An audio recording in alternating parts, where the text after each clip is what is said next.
Hey everyone, welcome back to FluentCast. I'm Diego, and today we're diving into the excitement of the Paris 2024 Olympics. We're going to talk about the games, share some interesting facts, and most importantly, learn useful English vocabulary along the way. Whether you're a big sports fan or just kind of curious about the Olympics, this episode is totally for you. So, let's start with a bit of history. The Olympic Games have been around for a really long time, originally starting in ancient Greece. The modern Olympics, as we know them, began back in 1896, but today we're focusing on the upcoming Paris 2024 Olympics. This event not only continues a historic tradition, but also symbolizes our collective progress and shared values in a world that's in dire need of embracing diversity and unity. Now, you might be wondering why discussing the Olympics is a great way to improve your English. Well, sports vocabulary is incredibly useful.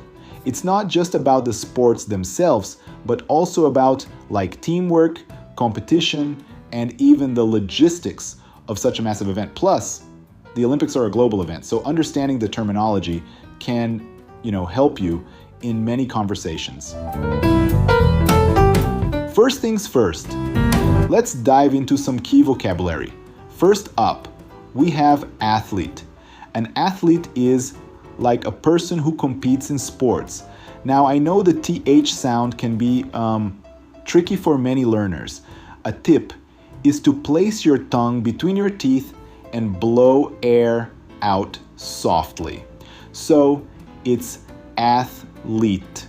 For example, Simone Biles is a world-renowned gymnast and a top athlete. Another important term is event. In the context of the Olympics, an event is a specific competition like the 100-meter dash or the gymnastics floor routine. For instance, the swimming events are always, thrilling to watch. And then there's medal. Medals are awarded to the top 3 competitors in each event. Gold for first place, silver for second, and bronze for third.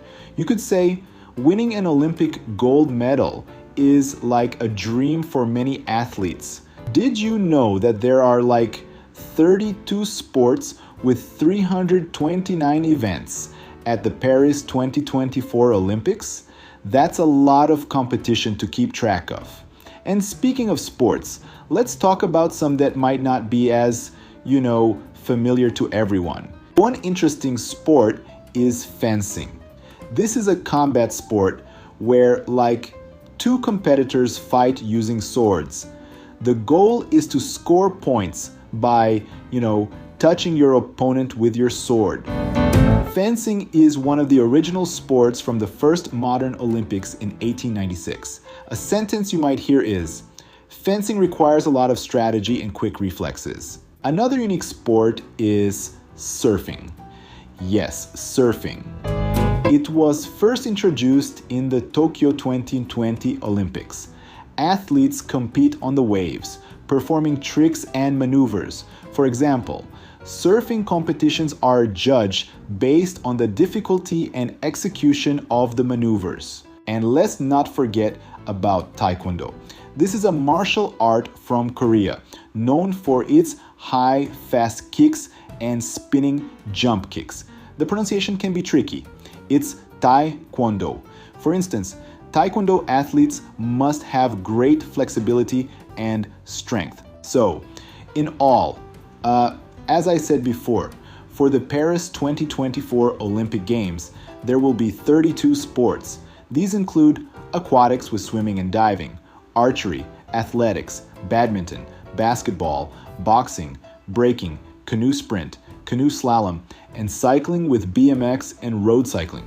You'll also see equestrian events like dressage and jumping, fencing, football, golf, and gymnastics in its various forms. Other sports are handball, hockey, judo, modern pentathlon, rowing, rugby sevens, sailing, shooting, skateboarding, sport climbing, surfing, table tennis, taekwondo, tennis, triathlon, volleyball, weightlifting, and wrestling. Wow, there you go. It is a bit hard to remember all of them in a list, you know? Let's talk about the whole city, Paris. Hosting the Olympics is like a huge honor and comes with a lot of preparations. The city has to build new venues, improve infrastructure, and make sure everything is ready for visitors from around the world. This also means learning new vocabulary related to urban development and planning, such as infrastructure, venue, and accommodation. For example, the infrastructure improvements made for the Olympics will benefit the city for years to come. Talking about some fascinating cultural insights related to the Paris Olympics, one iconic feature of Paris is the Seine River.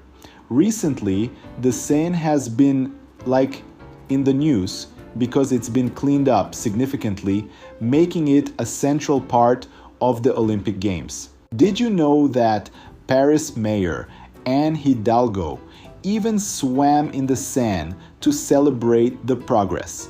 This river will host the open water swimming and triathlon events. It's amazing to see how a historic city like Paris integrates its natural features into the games. The Seine River not only adds to the beauty of the city, but also showcases Paris's commitment to, environmental sustainability.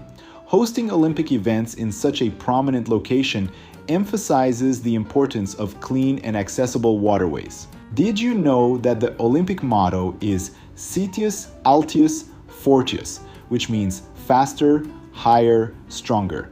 It encourages athletes to push their limits and strive for excellence. Citius, Altius, Fortius.